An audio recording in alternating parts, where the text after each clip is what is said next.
Like, comment, share, and subscribe. Hit that notification bell in the upper right-hand corner. Follow me on all forms of social media. Check me out at thatdrummerguy.com and enjoy the following presentation.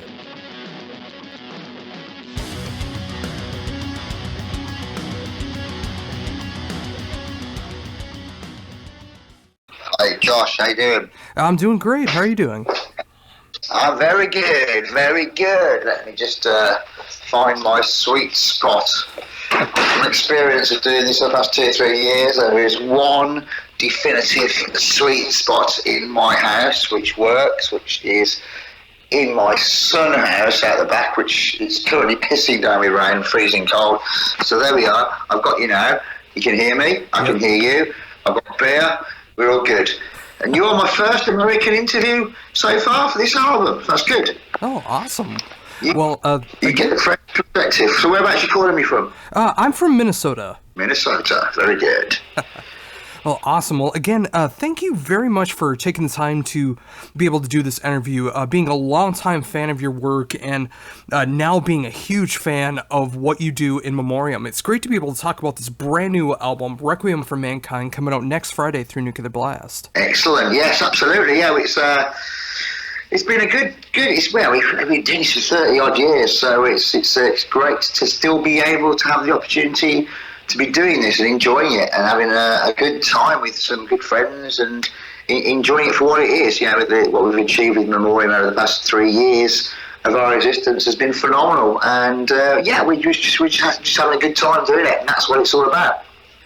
Yeah, I couldn't agree more, and you can definitely hear that progress as well throughout all 3 albums. I mean, you can definitely tell that you guys have this goal of what you want to achieve with this band, and that's to have fun with the music that you want to make that message that you want to make, but also progress as a band as well. And with Requiem for Mankind, it's becoming my favorite Memoriam album for that reason. Yeah, I definitely agree with you on that point. I mean, we've been together for like 3 years, and 3 albums in 3 years. We've been kind of releasing stuff at a voracious pace, you know, and enjoying it for what it is, taking the moments for what it is.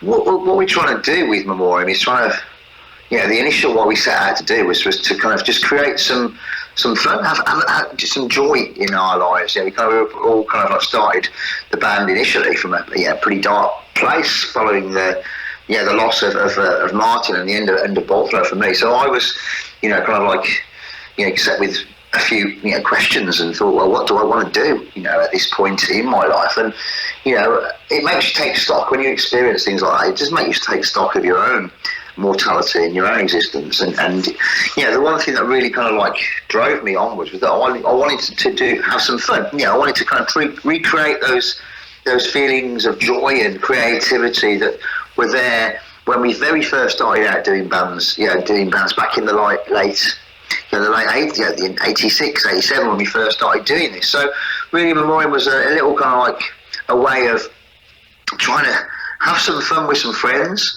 going to the studio, you know, we kind of recording, rehearsing once a week and drinking some beers and having some fun, doing some cover songs and just having some joy and creativity to doing it, which is what we did in the very first place. You kind of lose sight of that sometimes after you've been doing it for a long time. And so yeah, I think we've achieved a lot in the past 3 years with Memoriam. And this new album, as you say, Requiem for Mankind, is very much a product of the experiences that what we've learned, we're still learning, you know, as a band together from the previous 2 albums. I think without those 2 previous albums, we couldn't have achieved what we've done with the new album. I think it's been a learning process for us as individuals and as a band together to hone ourselves as a unit, as a working unit.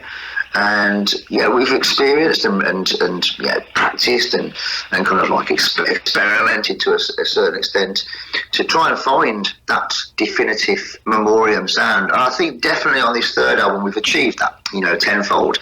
And that's predominantly the major impact and the major influence on how we've achieved that is by engaging the services of a kind of independent expert by getting on board a producer. You know, I cannot really understate the the input that Russ Russell has had with us on this album. And I feel that he's helped us find the sound that we were looking for. On the previous albums, maybe not all the elements were there, not all the ingredients were in place, but with this album, we've now got all the right elements and the right ingredients and the blueprint of what is, in my opinion, the definitive Memoriam sound and the definitive Memoriam album.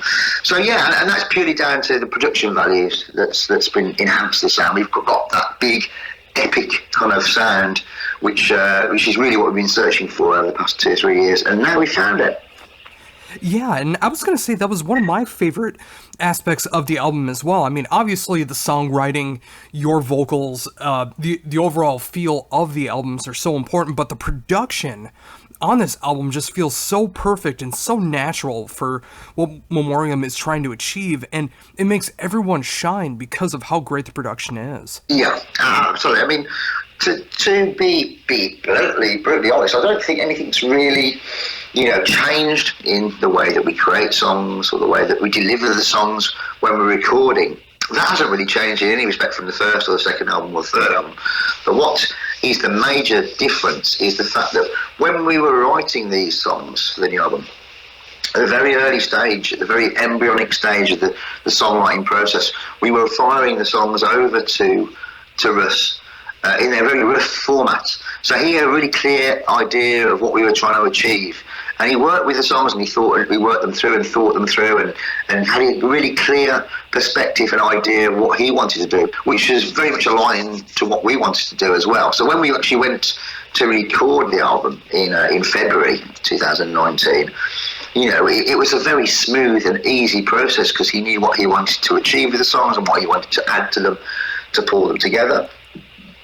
And we worked really well with him to do that, and that's what the products come out like. So there's no real difference. The song structures are still the same. The kind of the way we actually delivered it and when we recorded it is the same. But the major big difference is the production value and how he's blended the sounds together to create that big kind of epic sounding album, which was maybe missing on the previous 2 albums. Yeah, I totally agree, and even though I love those first 2 albums so much, I mean, when everyone gets to sit down and listen to the production value of what's going on with this album, they'll see exactly what you're talking about with this, and the more that I sit down and listen to the album from start to finish, you've said it so great. This is the definitive Memoriam album. I think the album as a whole kind of flows really well, from 2-3 years of putting albums together. We kind of really keenly thought about the structural flow of the album on this one as well. And I think the songs kind of from start to finish kind of connect really well with one another, and drive it through to its end at a very extreme pace as well. And as I said, with that enhanced quality of production, where all the instruments kind of work well together rather than kind of overriding each other maybe on certain parts. That's what makes the big difference, and we're very pleased with the way it's all come together. And the general reception that it's getting already at this early stage is amazing. So we're well chuffed. Oh yes, I mean, as I said before, it's becoming my favorite Memoriam album. I know it'll become that with just a couple more listens to it, and it's easily one of my favorite albums of the year. And it's so great to be able to see an album like this, and it's great to see the momentum that you guys are doing. Rather than feeling like you can rest on your laurels or anything like that, you guys continuously want to be able to push yourselves to make the best music possible, whether it's in the songwriting or it's in the production value. Yeah. I mean, that's it. We've got to work on the ethos that life moves fast, and we want to kind of try and achieve as much as we can in a relatively short space that we have left on this planet. So we wanted to try and try and work at that pace where we haven't dwelt too much in the past on what we've done. We've kind of done what we've done. We recorded, and then we've moved on and recorded another album, and then done another album, and now, after these 3 albums that we've done, we're at a really good point. And I think, maybe at this point now, we might take a stand back and think, well, let's just appreciate what we've achieved over the past 3 years and enjoy what we've done, and have a bit of a space, and maybe we may slow down the pace. We may hold back. We've got a few other things going on. I think Scott's working on a little side project as the world dies, and Wales working on another side project called Blackened. I'm potentially going to be doing something with Dave Ingram and Cam Lee called Troikadon. So there's a few different things we've got in the fires, creatively outside of Memoriam, which we may kind of work on. And of course, as well, there's one of the factors that we decided to do when we first started out was we wanted to do cover songs. Yeah, that was the real thing that we wanted to do, was play some cover songs of things that inspired us to want to be in a band in the first place. So, we're talking about songs from the old anarcho crust grind kind of scene. We did a song by Sacrilege, The Captive, but there's plenty of other songs in that genre that we feel that we'd like to do. So maybe we might kind of do an album independently from Nuclear Blast on our own through Cosmic Key, who released some demo 7-inches through previously, and do a few cover songs, maybe an album of cover songs or some singles of cover songs, and we might take a bit of space out of the album writing process and leave it for maybe a year, and then come back to it, maybe around this time in 2021 and release another album. So we've still got some options on the table, and it's a very healthy and a good place to be in. But right now we're really pleased with what we've achieved over the past 3 years, and it's time maybe to take stock of that and enjoy the moment. Oh, absolutely. And the idea that you guys would want to recharge your writing batteries and, release something like the original concept for the band and release some cover songs, be it singles or little EPs or whatever the case is. I mean, I really love the idea of that to get us excited for the next Memoriam album, which is funny to say because this one's coming out next Friday. Absolutely, yeah. We're currently in the process of learning the songs now. It's one thing recording them in the studio, then you've got to play them live, haven't you? So we've got an album release show scheduled in London the Saturday after it's released on the 22nd. So we're currently frantically working in the rehearsal room trying to work out what the hell we've recorded, which is good fun. I know the words, they're in there somewhere. I wrote the bloody things, it's just a question of remembering them now. And that's what I love seeing about Memoriam as well, is it's not just a studio band. You guys are actually going out there and playing the songs live too, and it's great to see that this album is going to be getting that full representation in an album release show. Yeah, absolutely. Yeah, we're planning on playing at least 6 or 7 songs off the new album at the album release show as well. So that's it's going to be great to do that. And we're very, very lucky to be in that position. We do see ourselves as a live band. When we first started out, we just, we're for us the music's important. Yeah, that's one thing. It's really important. It's great to be able to record albums and release albums and go and do shows and things like that. But it's the actual social aspect and the friendship that's involved in the band, which is equally as important to us, as well.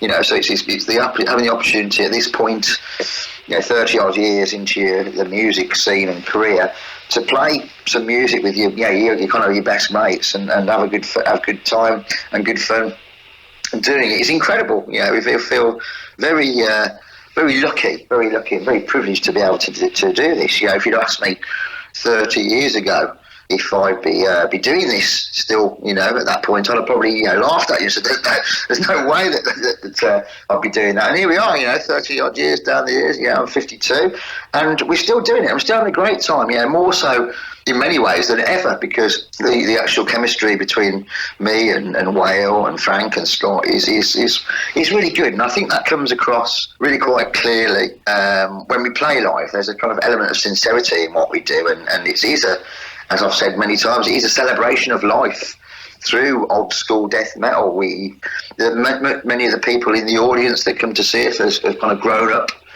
with us and along with us and listened to our music throughout our career. We're very proud of our musical heritage and our legacy that we've left with the previous bands that we're in, and it's great for them to be involved with us now at this new phase of our musical career, doing something, within the same genre, within the same kind of like, sphere, but something very different from the bands we were in previously. I think people appreciate that and enjoy that for what it is, and they understand where we're coming from and what we're trying to achieve with Memoriam, which is just really to have a good time and to have fun. That's the bottom line of it all. Yeah, I couldn't agree more. And even when you pay attention to the lyrics of what's going on with Memoriam, and in 2019 especially, I mean, there's so much that you can write about in death metal that really makes the songs authentic. It's very much a fun album to listen to. I mean, lyrically it can bring you down, but musically it's what death metal should be, and it's great to hear that 3 albums strong now. Yeah, it's got a groove to it, and there's lots of different tones and textures in that album, music wise, which kind of gives it that kind of that groove and that kind of drive forward, which works so well.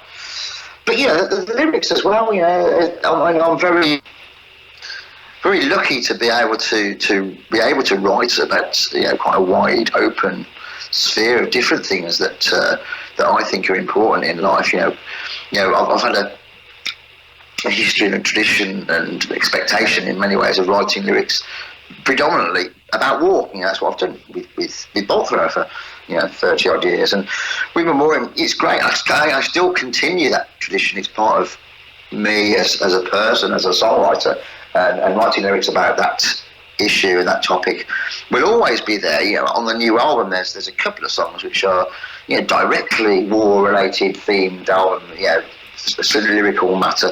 For example, Shell Shock. We can't get more about war, and Fixed Bayonets. That's directly about the brutality of hand-to-hand combat, and and The Veteran as well. But that's a kind of slightly different angle. It's written about the effects of homeless people and the effects of veterans coming back from the battlefront and tours of duty and trying to reintegrate to society. And it's frightening to see the large percentage of how these people that have suffered kind of horrors that you and me could probably never imagine, and they come back to society and are almost rejected in many ways. They cannot reintegrate, and the government fails in many ways to assist them in their reintegration with society, and they fall by the wayside and become homeless.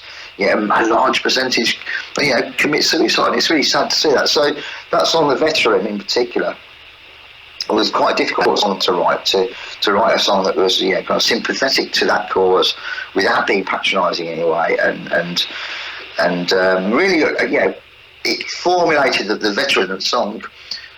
Kind of formulated from the last 2 lines, which is a message to the government: honour the military covenant, which I feel is not being respected. And we've actually written, just today I saw the final cut of a video that we've put together for that song, The Veteran, and that's been put together for us by an ex-serviceman who toured in Iraq, did a tour of duty, a couple of tours of duty in Iraq, and came home and suffered the effects of PTSD and struggled to reintegrate with society. And it's all about his own personal struggles with how he's dealt with the situation. So it's quite a personal video that we've put together there, and that's going to be released towards the end of June, I think a week after the album's release. So I'm quite looking forward to seeing how that's going to be received by the general public. But there's some interesting songs on there, and with Memoriam I have the ability and the freedom to explore other avenues that aren't specifically directly war related. So I can write songs about political issues that I think are important in the world we live in. We kind of live in a very polarised political landscape these days, where there doesn't seem very much room for debate between the two politically opposed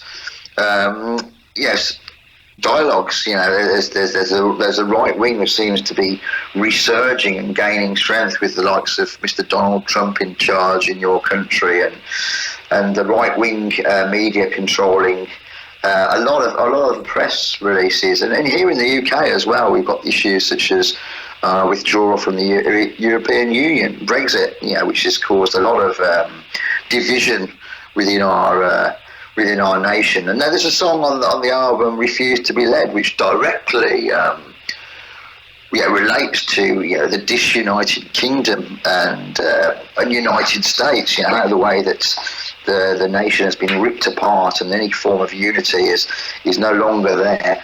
And the effects that that's had on our society is frightening, I think, in many respects. And I'm a staunch believer in anti-fascism and come from a left-wing ideology, and it's.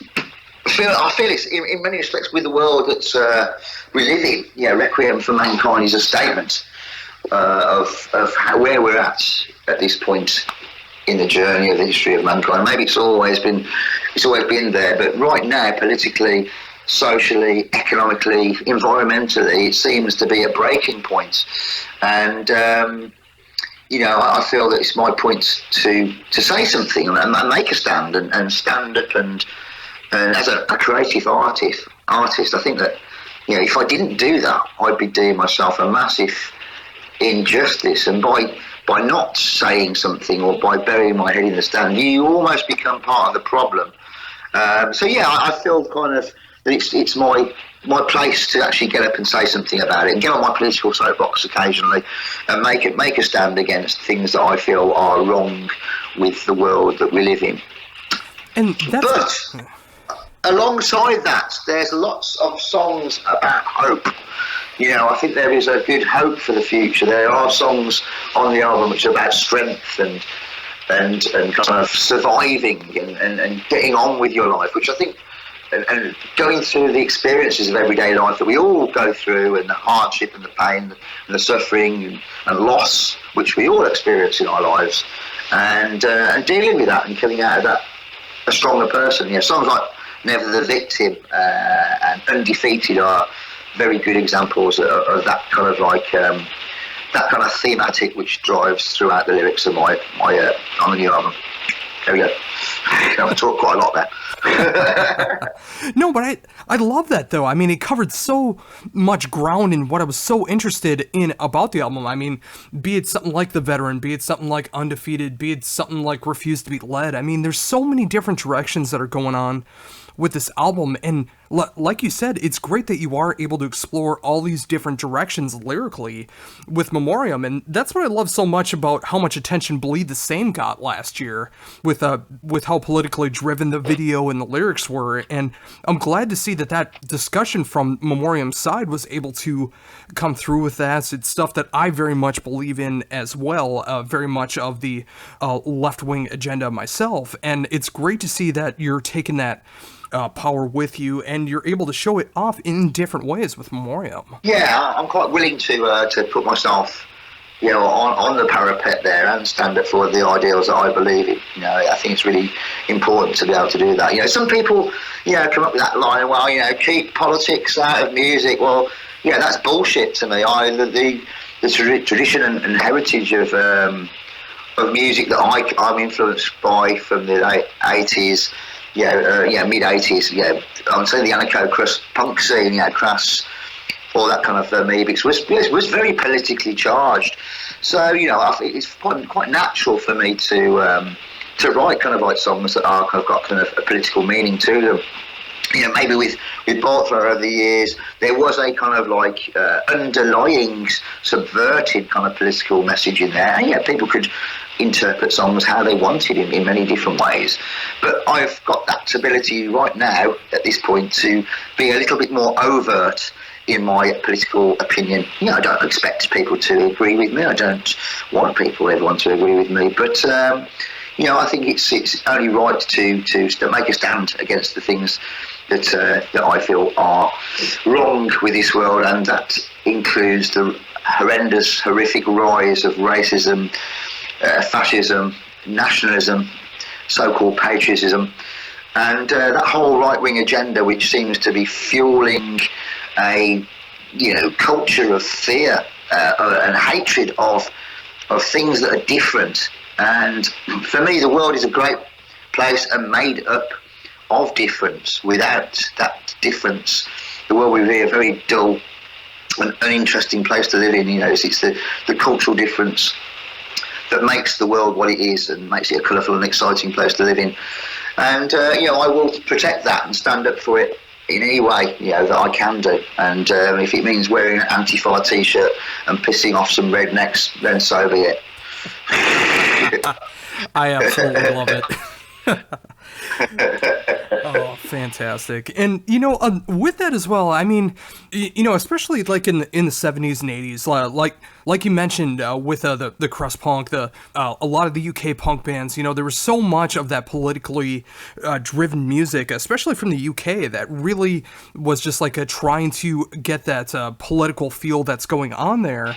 And it's so strange to me that people have forgotten that so much great music of the past decades was politically driven, and it's inspired so many different musicians. And it's funny now in 2019 when you try to bring that up again, that people try to shut you down because it doesn't go along with their beliefs.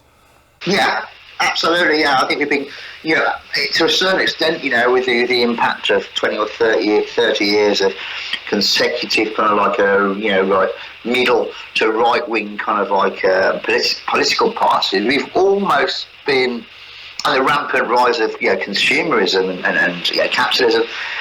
We've always been kind of like disencouraged to become politically engaged. You know, we've kind of like almost been kind of put off the whole concept of politics, you know, across the board. And so, you know, it is quite exciting now to kind of be in that position where things have changed. You know, it's almost gone full circle from the mid 80s, where in the UK in particular, you know, we were in the middle of Thatcherism, where, you know, she was closing down the factories, shutting down the mines, making mass redundancies, causing wars in you know, the kind of the Falklands, and, you know, there's a threat of nuclear war. There's all these different kind of fears and threats from the externally and internally, which kind of like inspired that whole kind of like anarcho-punk movement, Discharge, you know, Anti-Sect, Amoebics, Flux of Pinkins, all that kind of anarcho, kind of like anti-system, kind of anti-authoritarian kind of like movement, which I kind of identified with. That's how I kind of like made my identity. That's who made me who I am. And it almost seems that, yeah, kind of that's almost come full circle, and it's taken the likes of, you know, Trump and that to rekindle that kind of fire of anti-authoritarianism, and that seems to be alive now. So I think there is an element of hope there, which lies in future generations. To people are beginning to stand up and realise that there is a direct and present threat to their own existence and the way of life that we live, and you know, that's good. I think people taking to the streets and protesting and making a stand against what they see is wrong can only be a good and healthy thing. So people are starting to become a little bit more politicized again after many years of apathy and active discouragement by the media to become involved in politics. So yeah, it's an exciting time to live in, really. Things are a-changing.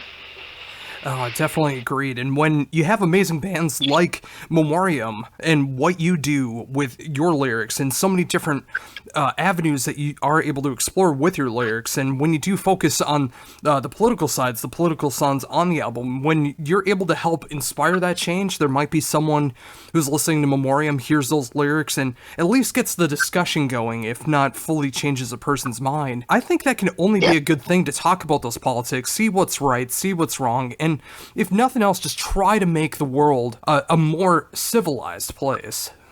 Yeah, absolutely. Yeah, as an artist, as a creative individual, I think it's my position, my right to actually kind of like try and at least try to make a difference and try to relate to or inspire or connect with other people that feel that way and put their thoughts and ideals into, you know, a bigger picture and make them realise that there is other people out there in the world that kind of do feel the same as them. You know, younger people in particular, you know, kind of make them affirm their own ideals, basically. It's an important position and a very privileged position to be in. and one that I will not shirk away from. You know, it's great after all these years to have that opportunity to explore all these different avenues that, you know, maybe I wasn't able to do so overtly and openly in the past. And you know, now is the time to be doing it. You know, now is the time to actually stand up and make a stand for the things that you believe in, because you know, there's a lot of things out there that are, you know, inherently wrong. Oh, very much so. And that's why I appreciate that you do that as well. I mean, when you do have that voice, you are able to stand up and show what you do believe in. Because, again, you know, it's just like, it's been, over the last few decades, it's been very much by the media, like a stand down on your political beliefs. Have that apathy. Don't believe in change. Just let everyone in the government do what they do, when the people should be up there trying to make the changes that are going to make the world a better place. And whether it just comes from you or the rest of the world, it's great to see people that are wanting that change.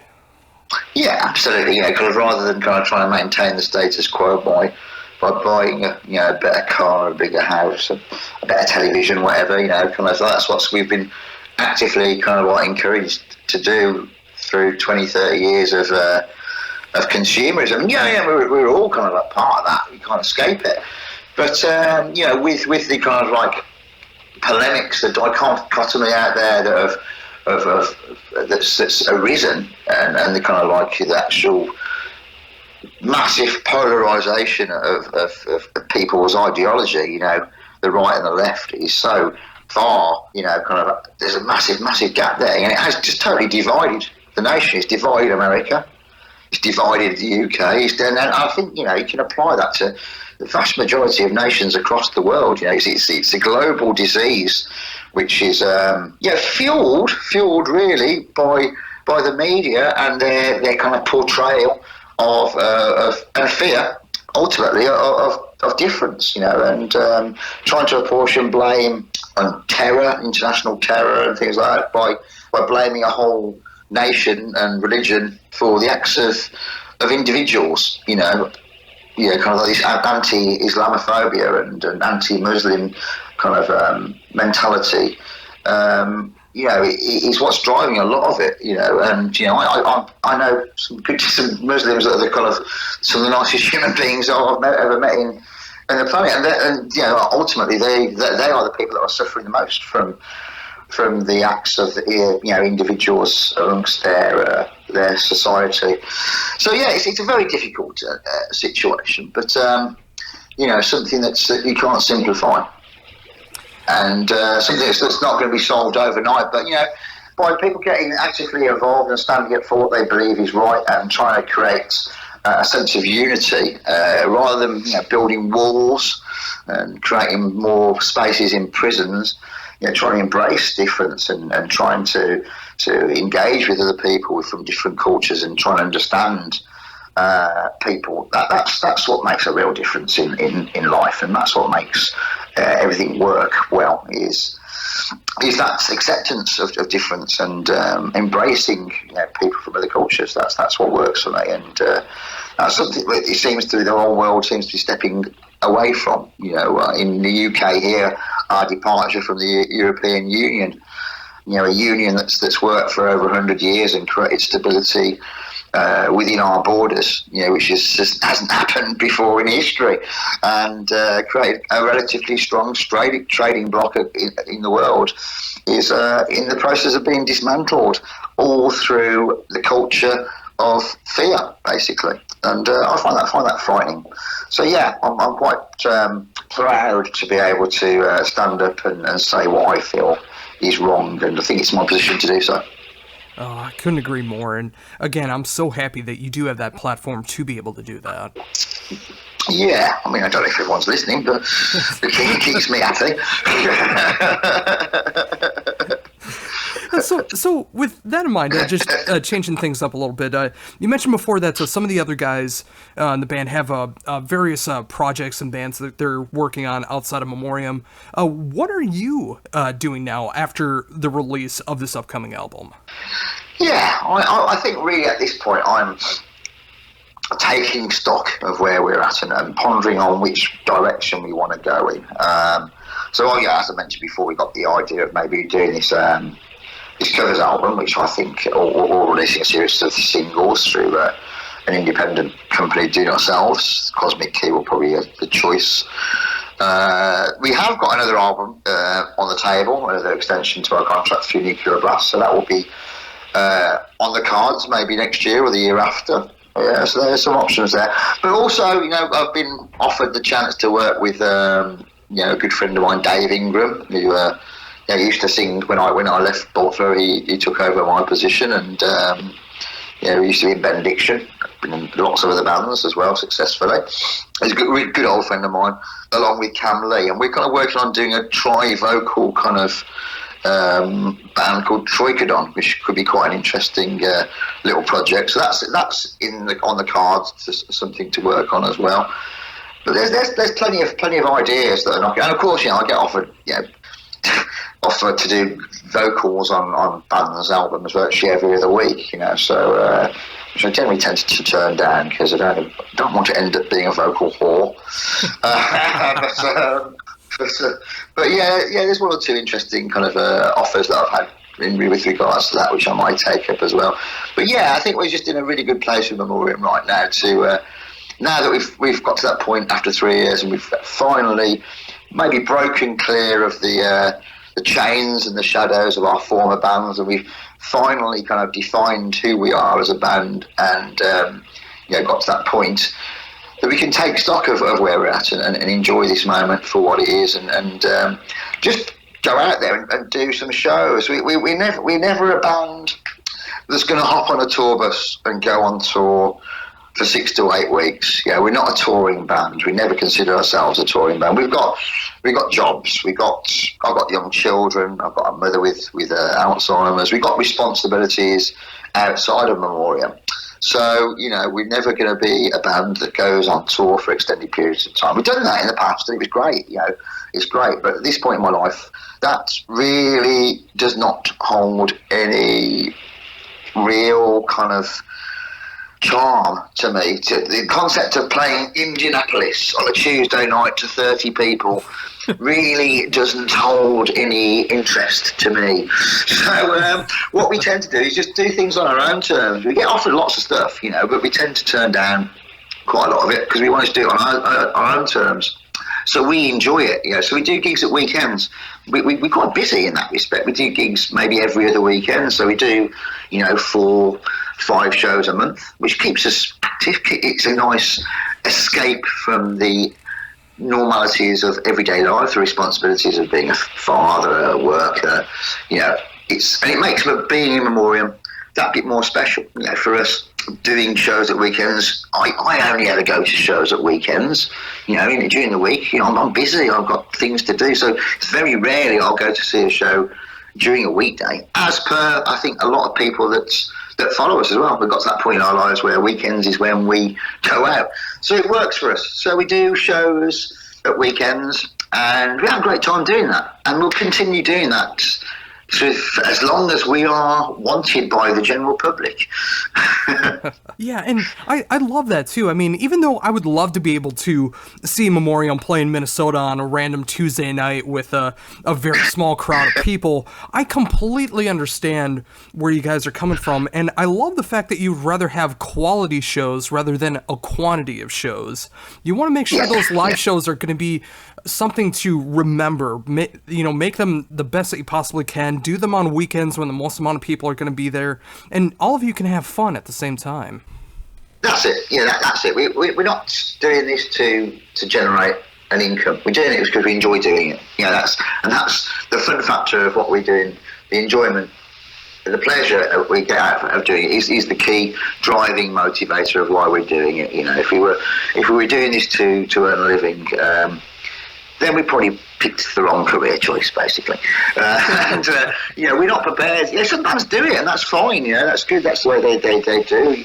But it means that you've got to be away from home 8 to 10 months out of the year. We're just not prepared to do that at this point in our lives. That we've got other things that equally important to us. So yeah, it's great to be able to pick and choose. Unfortunately, that does mean that the chances of us getting to America are very, very slim, unless we got some offers off a very rich promoter that does some festivals, which we haven't seemed to have been offered to date. Mentioning no names. That is very, very unlikely that we'll manage to get stateside, which is a shame, because we'd like to play. We've had some good times over there in America. We had some good shows. We know we've got a good fan base over there. But who knows? Who knows what the future will hold? You never know what tomorrow may bring.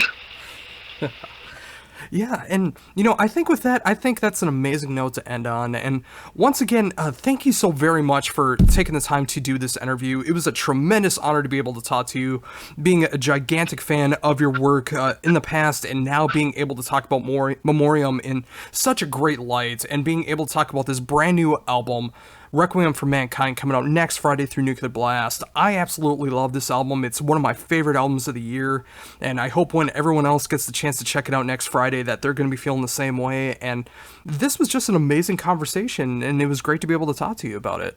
Well, it's been a pleasure talking to you, Josh. And I say you have the privilege of being the first American interview we have done to promote this album. So all these concepts and ideas I have spoken with are fresh.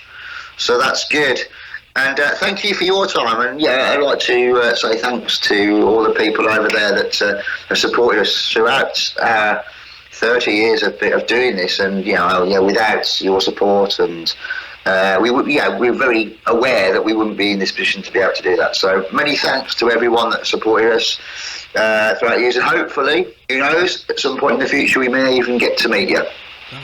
Oh, I would love for that to happen as well. I mean, whether the opportunity comes that you can't pass up for doing a tour, or if it's something like a Maryland Death Fest or something like that, where you guys get to do a one-off here in the States, or if I come over to the UK to finally be able to see you guys, I would love to be able to see Memoriam live and be able to see how amazing you work live and be able to meet you. Yeah, everyone's got to petition Ryan at Maryland Death Fest to get us over there, basically. You know what I'm saying? Nice one, Josh. You take it easy, my friend.